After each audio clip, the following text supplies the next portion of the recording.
Hello hi అండి. మనందరికీ తెలిసింది fish grill, mutton grill, chicken grill కదా. బట్ మా సాఫ్ట్వేర్ ముత్యాలందరికీ ఫేవరెట్ ఇంకొకటి ఉందండి, ఫైర్ డ్రిల్. బట్ ఆఫీస్లో బేసిక్గా మాకు ఇలాంటి టైంలోనే ఒక 1 అవర్ ఫ్రీగా ఉంటాం అనమాట. హ్యాపీగా కిందికి వచ్చేస్తాము. బేసిక్గా నాకు మెట్లు ఎక్కడం అంటే చాలా బద్ధకం. బట్ ఈ ఆఫీస్లో జాయిన్ అయ్యాక దిగడం కూడా కష్టమేనండి. ఎందుకంటే ఒకటి కాదు, రెండు కాదు, 12 ఫ్లోర్లు దిగాల్సి వచ్చింది. ఎప్పుడైనా సరే ఒక 10-20 నిమిషాల ముందే దిగేస్తామండి లిఫ్ట్లో. ఈరోజు వినలేదు, అందుకోసమే చచ్చినట్టు మెట్లు దిగాల్సి వచ్చిందనమాట. సరే ఒప్పుకున్న పెళ్ళికి తప్పుతుందా అన్నట్టు వచ్చి కూర్చున్నాము.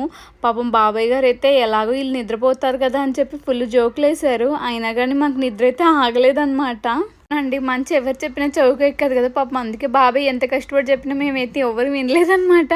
అదే పనికిరాని విషయాల్లో వినడానికి రెడీగా ఉంటాం కదా. సరే మొత్తానికి అయితే బాబాయ్ ఇంత కష్టపడి చెప్పినందుకు కొన్ని టిప్స్ మీకు కూడా చెప్పేస్తానమాట. మామూలుగా అయితే గ్యాస్ 200 ఉంటుందంటండి. ఒక 10 years వరకు అయితే ఉంటుందంట. చిన్నప్పుడు ఈ గ్యాస్ ఎవరైనా ఇంట్లో పెట్టుకుంటే అబ్బో వీళ్ళు ఎంత రిచ్చో అనుకునేదాన్ని. బట్ ఇది ఇంత తక్కువ అని ఇప్పుడు తెలిసింది. ఒక విషయం కూడా చెప్పాడండి ఈయన. ఏంటంటే మీరు ఎప్పుడైనా సరే కక్కుర్తిపడి ఫైర్ యాక్సిడెంట్ అయ్యేటప్పుడు ₹1,00,000 టీవీ పోతుందో లేకపోతే బాస్ ఇచ్చిన ల్యాప్టాప్ పోతుందో అని చెప్పేసి అక్కడే ఉండిపోకండి. అంతేకాదు ఎవరినైనా సేవ్ చేయాలనుకుంటే ఓవర్ యాక్షన్ చేయకుండా మీకన్నా కొంచెం తక్కువ వెయిట్ ఉన్న వాళ్ళని బయటకు తీసుకురావడానికి ట్రై చేయండి అని చెప్పారనమాట. మొత్తానికైతే ఈయన చెప్పిన టిప్స్ అయితే బాగా అనిపించాయి. ఇంకొకటి ఏం చెప్పారంటే మొహానికి ఏదైనా మాస్క్ కట్టుకోమన్నారు. ఎందుకంటే చాలా గ్యాసెస్ రిలీజ్ అవుతాయి కాబట్టి. సో వీలైనంత పాసిబుల్గా అన్నిటినీ వదిలేసి బయటికి రావాలని చెప్పారనమాట. సరే ఉంటా, బాయ్.